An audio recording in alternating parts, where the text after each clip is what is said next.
Assalamualaikum warahmatullahi wabarakatuh. Nama saya Nafisa dari kelas Fikih Jinayah C. Dibuatnya video ini untuk memenuhi nilai ujian akhir semester saya.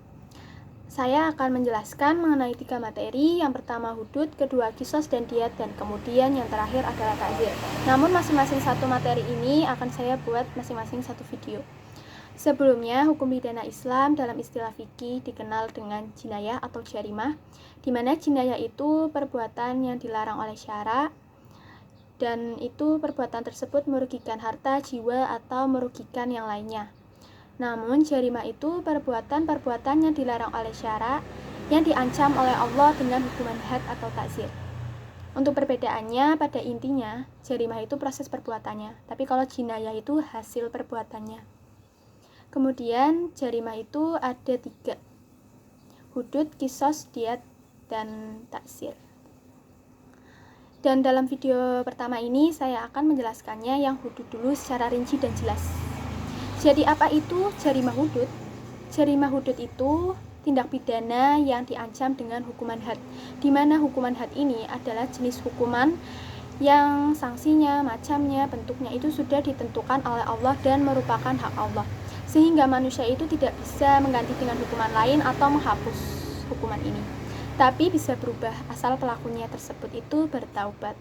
Jarimah hudud itu ada 7: zina, qadzaf, syirbah, sarikoh, riddah, bughoh, dan hirabah. Yang pertama, jarimah hudud zina. Zina itu bersenggama antara laki-laki dan perempuan yang tidak terikat pernikahan yang secara sah menurut Islam, dan mereka itu harus ada kesepakatan, bukan karena keterpaksaan. Untuk syaratnya bisa diberikan hukuman hudud zina itu ada 4 orang saksi yang melihat. Ini itu sesuai dengan surat An-Nisa ayat 15. Sedangkan bagaimana sanksinya itu berdasarkan pada surat An-Nur ayat 2, di mana pezina laki-laki dan pezina perempuan deralah masing-masing 100 kali. Tapi ada perbedaan untuk pelaku yang sudah menikah dan yang belum. Kalau yang belum itu namanya ghairu muhsan, dia didera 100 kali dan diasingkan selama 1 tahun. Tapi kalau yang sudah menikah atau sudah berumah tangga itu namanya muhsan, itu dera 100 kali dan dirajam sampai meninggal. Kemudian jarimah hudud yang kedua adalah qadzaf. Qadzaf itu menuduh orang lain zina. Qadzaf yang diancam dengan hukuman had ini adalah menuduh muhsan dengan tuduhan zina atau tuduhan yang menghilangkan nasabnya. Qadzaf ini bisa diberikan hukuman hudud apabila yang menuduh itu berakal dan bukan orang tua si tertuduh. Dan syarat si tertuduh yang melakukan zina itu dia baligh, berakal, merdeka bukan budak, dan memiliki sifat ifah. Sifat ifah itu sifat menjaga diri dari hal yang haram. Kemudian qadzaf ini bisa gugur, tidak jadi dikenai hukuman hudud apabila tuduhannya itu tidak ada bukti, kemudian ada maaf dari si tertuduh, dan ada proses li'an dari kasus suami istri. Untuk bagaimana hukumnya, bagaimana sanksinya itu ada di surat An-Nur ayat 4. Barang siapa yang menuduh perempuan baik zina, maka deralah 80 kali. Tapi untuk yang melakukan had qadzaf itu merupakan hamba sahaya, dia dideranya itu cuma 40 kali. Ini dilakukan oleh Abu Bakar, Utsman, dan Ali. Lalu yang ketiga adalah jarimah syirbah. Jarimah syirbah itu minuman keras hingga mabuk. Dan definisinya menurut Imam Malik, Imam Syafi'i, dan Ibnu Ahmad itu khamar itu segala minuman yang memabukkan, entah namanya itu khamar atau nama yang lain. Tapi menurut pihak Abu Hanifah, mendefinisikan mabuk itu pada intinya dia tidak mengetahui apa yang dibicarakannya.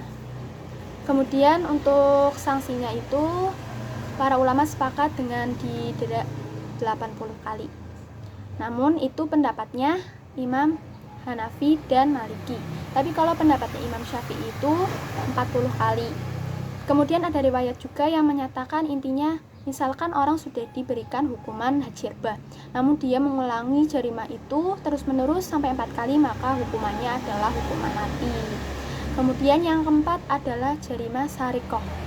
Sarikoh itu adalah pencurian. Pencurian itu mengambil harta orang dengan sembunyi-sembunyi milik orang lain, hartanya itu milik orang lain, dan tanpa sepengetahuan pemiliknya dan tidak atas kerelaan pemiliknya. Syarat barang yang dicuri ini supaya dapat dikenakan had syariqah itu barangnya bernilai menurut syarat. Kemudian barangnya bisa dipindahkan dari tempat satu ke tempatnya lain. Maksudnya ini benda bergerak. Kemudian benda yang tersimpan. Jadi misalnya ada motor di depan, kuncinya nyantol, atau sudah malam udah tahu jalannya sepi, tapi malah motornya di depan gak dimasukin ke dalam rumah. Terus ada orang berkesempatan untuk mengambil motor itu, berarti itu kesalahan dan kelalaian dari si pemilik motornya. Kemudian syarat yang terakhir adalah mencapai nisab pencurian atau 1/4 dinar. Dan sanksinya itu ada di surat Al-Maidah ayat 38, di mana pencuri laki-laki dan pencuri perempuan masing-masing dipotong tangannya. Yang kelima adalah jarimah hudud riddah. Riddah itu meninggalkan dari pembenaran syariat Islam atau murtad. Syaratnya itu ya dia keluar dari Islam dan ada iktikad tidak baik. Macam-macam riddah itu ada 3. Yang pertama adalah dengan berbuat atau tidak berbuat sesuatu. Kalau berbuat itu misalnya dia menginjak Al-Quran atau menyembah berhala. Kalau yang meninggalkan perbuatan itu dia enggan melakukan sholat, puasa, zakat, haji karena merasa tidak wajib.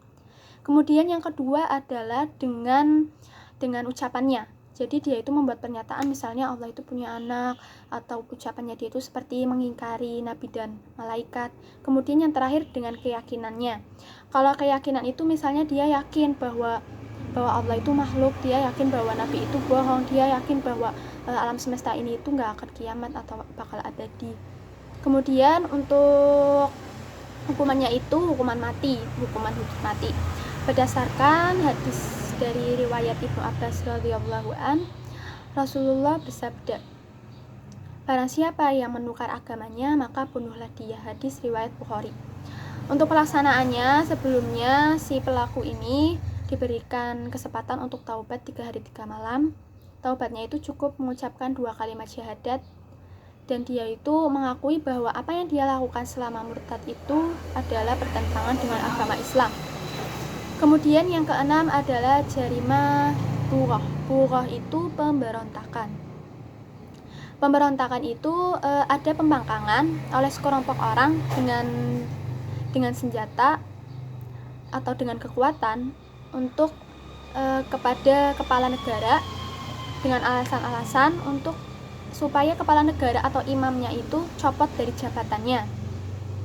Untuk sanksinya itu dibagi menjadi 2.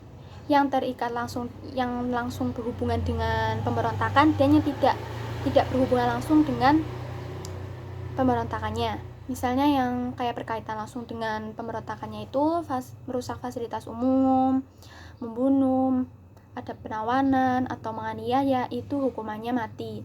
Tapi kalau yang kedua tidak berkaitan langsung dengan pemberontakan, misalnya ada pemberontakan, dia di situ tapi dia minum khamar atau mencuri, maka hukuman hadnya itu sesuai dengan yang dia lakukan saat pemberontakan itu. Misalnya pas ada pemberontakan dia minum khamar, berarti dia diberikannya had jirbah. Kemudian hukuman had yang terakhir adalah hirabah. Hirabah itu perampokan. Perampokan itu berbeda dengan pencurian. Kalau perampokan itu syarat terang-terangan, ada kekuatan dengan senjata, kemudian dilakukan di tempat atau wilayah yang jauh dari penduduk sehingga si korban ini nggak bisa minta tolong.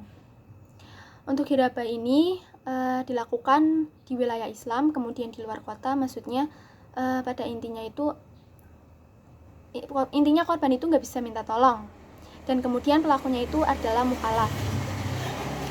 Kemudian ada 4 jenis hirabah. Yang pertama, seseorang keluar untuk mengambil harta dengan kekuatan atau dengan kekerasan dan mengintimidasi sekalipun dia tidak mengambil hartanya. Seseorang keluar ini maksudnya seperti tadi yang saya jelaskan, bahwa orang tersebut keluar dari wilayah yang jauh dari penduduk. Kemudian yang kedua, dia membunuh tapi dia tidak mengambil hartanya. Ketiga, dia tidak membunuh tapi dia mengambil hartanya. Yang terakhir, dia mengambil harta sekaligus membunuh. Untuk hukumannya itu berdasarkan surat Al-Maidah ayat 33, bahwa pelakunya itu yang pertama bisa diberikan hukuman mati atau dibunuh, kedua disalib itu membuat kayu palang kemudian dinaikkan dan dibiarkan sampai mati. Yang ketiga dipotong dipotong tangannya dan kakinya berselang-seling, dan yang terakhir dibuang dari bumi. Nah, menurut saya dari ketujuh jarima hudud itu memberikan edukasi hukum kepada masyarakat. Jadi kan kalau misalnya di eksekusi jarima hudud biasanya kan di lapangan luas gitu ya, terus disaksikan oleh orang banyak. Jadi kan orang-orang yang melihat itu tahu, oh kalau aku melakukan ini aku bakal dihukum kayak gini dan aku pasti malu dilihat banyak orang. Terus untuk pelakunya juga pasti merasa malu, merasa jera, dan pasti keluarga pihak korban dan pihak pelakunya itu juga merasa malu. Terus misalnya kalau penjara itu kan kita nggak tahu orangnya diapain, digimanain, hukumannya sesuai dengan peraturan atau tidak. Tapi kan kalau ini kita bisa melihat secara langsung, jadi ada edukasi hukum yang tepat. Tapi kembali lagi kepada peraturan negara masing-masing. Sekian dulu video yang pertama, akan dilanjutkan ke video yang kedua dan yang ketiga. Wassalamualaikum warahmatullahi wabarakatuh.